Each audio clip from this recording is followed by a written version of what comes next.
Good morning. Look at that. I've often heard that it is best to start these types of talks with a joke to make you people feel comfortable and relaxed. And so I have no such plans. What I do have, though, is a clip from a live recording I made on the 20th of October, 2020. Please, viewer discretion is advised.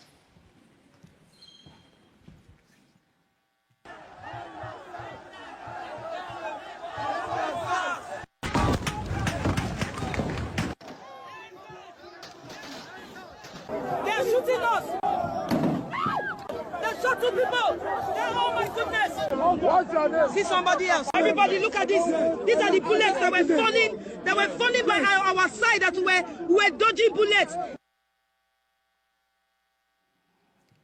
My name is Obianuju Catherine Udeh. Don't worry, you can call me DJ Switch. I'm from Enugu State, which is in the southeast region of Nigeria. For years, young Nigerians like myself with interesting hairstyles, ripped jeans, iPhones, nice cars, have been harassed, extorted, illegally detained, tortured, raped, and killed by the Nigerian police. Specifically, a unit of the Nigerian police called SARS. SARS stands for Special Anti-Robbery Squad, and trust me, they truly are a special bunch. A special breed of armed robbers in uniform. A special group and gang of rapists with a badge. A special crowd of murderers with a license to carry a gun. For as long as I can remember, we begged and petitioned the Nigerian government to put an end to this corrupt unit. And to their credit, they complied, or at least it seemed like they complied. First, with the disbandment of SARS in 2016, then again in 2017, 2018, 2019. I know it's an abusive relationship. 2020, and I know we all won't be forgetting 2020 in a hurry. As the coronavirus ravaged the globe, back home in Nigeria, we were more afraid of another type of virus, SARS. On the 3rd of October, a video surfaced online where SARS officers shot a young man and fled with his Lexus SUV. We were outraged. But this was followed by the gunning down of an up-and-coming Nigerian musician.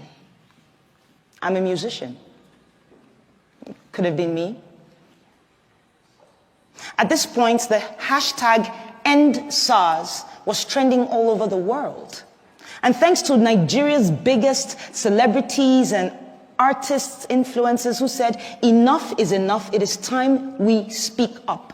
And so by the 8th of October, the streets of Nigeria were filled with young men and women protesting police brutality, and I was one of them. But it is the 20th of October, 2020, that has brought me here today. On that very horrible day, the Nigerian army, sanctioned by the Nigerian government, stormed the Lekki toll gate, and this is a major roadway in Lagos State, by the way. No warning, no dialogue.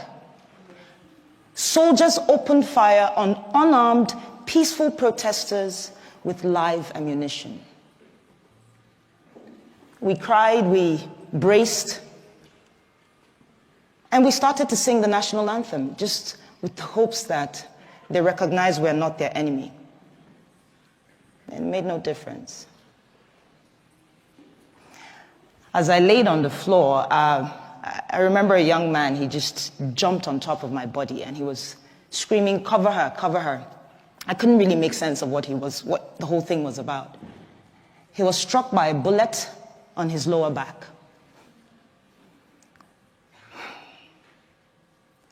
I genuinely believe he saved my life, and I don't even know who he is. I don't even know why I didn't run, to be honest. At that time, I thought it was the end. And so my instinct at the moment was show everybody what's going on. You know, you're going to die here today.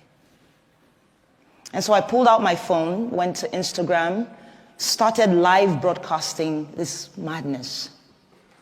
Viewers on the live helped us call ambulances, but the soldiers refused the ambulance's entry. And so some of us had to turn into instant surgeons in an attempt to remove the bullet from the leg of a protester. Eventually, the shooting stopped, and we observed that some of the soldiers were picking up their shells, I believe in an attempt to hide evidence of this crime. And so we scampered around to pick the shells that we could find in an attempt to have evidence of this crime. And this was while other soldiers were dumping bodies onto their trucks. They left, and we felt a sense of victory, you know. Some can't really explain it. We were happy and angry, relieved but in pain. But unfortunately, after being on Instagram Live for so long, my phone battery died.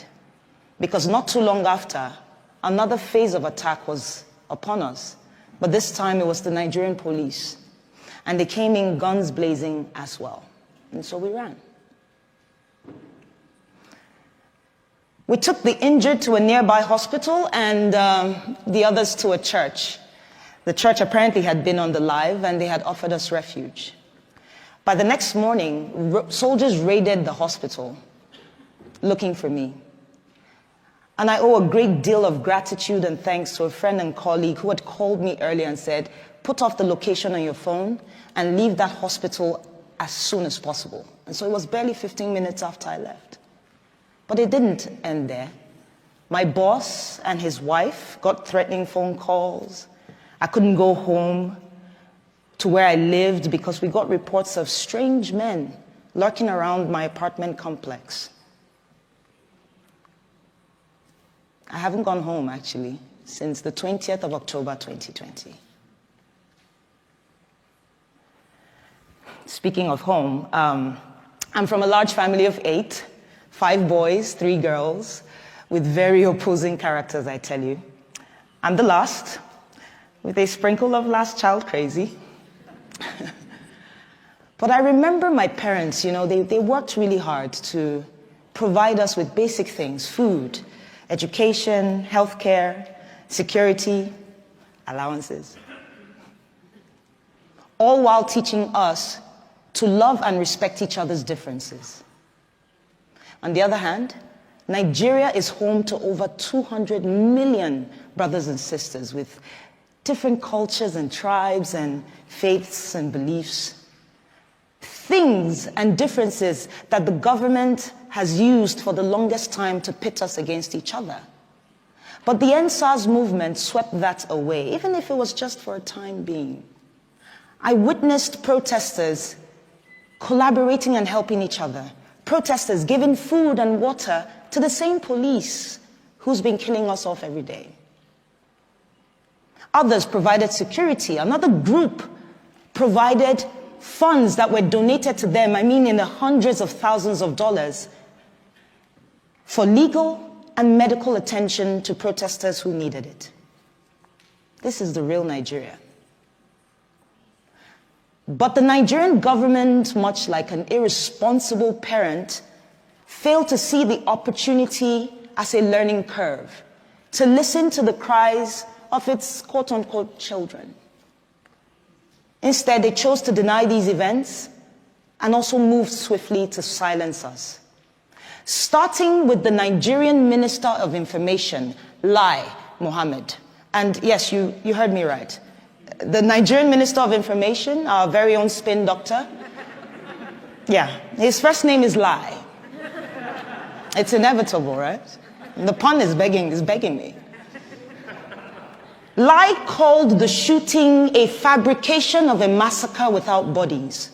He said I was a purveyor of fake news with the intent of tarnishing the nation's image, that I am a terrorist, amongst other things. The Nigerian army called the shooting fake and that I had made the whole thing up with a green screen. Yes, I have plans of heading to Hollywood after this speech.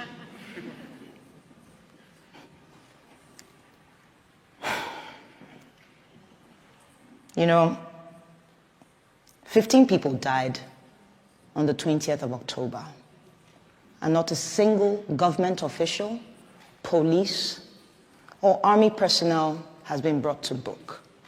15, at least, all while singing the national anthem.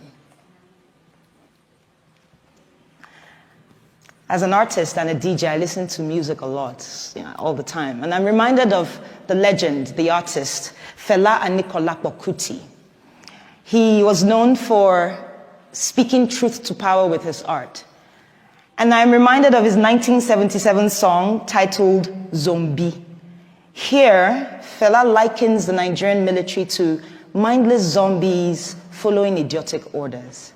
It was relevant then, it is relevant today, and it most likely will be relevant tomorrow, in the future. The same future that they say is in the hands of the leaders of tomorrow. But what we have tomorrow are recycled leaders of today who have failed to provide an enabling environment for young leaders to thrive and contribute. No, but they chose instead to kill us all off, one by one. This might sound outrageous to you, and you might wonder why. And I'll tell you. Our leaders are afraid. It's as simple as that. They're afraid of a thinking, an innovative, a collaborative, and a working Nigeria. They're afraid of every young Nigerian who, against all odds, have made it for themselves. They are afraid of a me, the coconut head generation, as we like to call ourselves. We're hard-headed, we're not easily deceived by propaganda, and we stand up to our oppressors. And while we may not do this all the time because wahala no dey finish, as we like to say back home, I think there's a Nigerian in the crowd. Well, what it means, though, is that the problems never end. And while I understand that we have to take a break to put food on the table, to at least secure our mental health, know this. Corruption, tyranny, abuse of power do not go on a break. And so today I'm choosing to use my voice and my talent to push for the things that we ought to have. And I want to ask you all, these fine people, to please join me and support my vision for promoting democracy, human rights values, and equality through arts. Thank you so much for your time.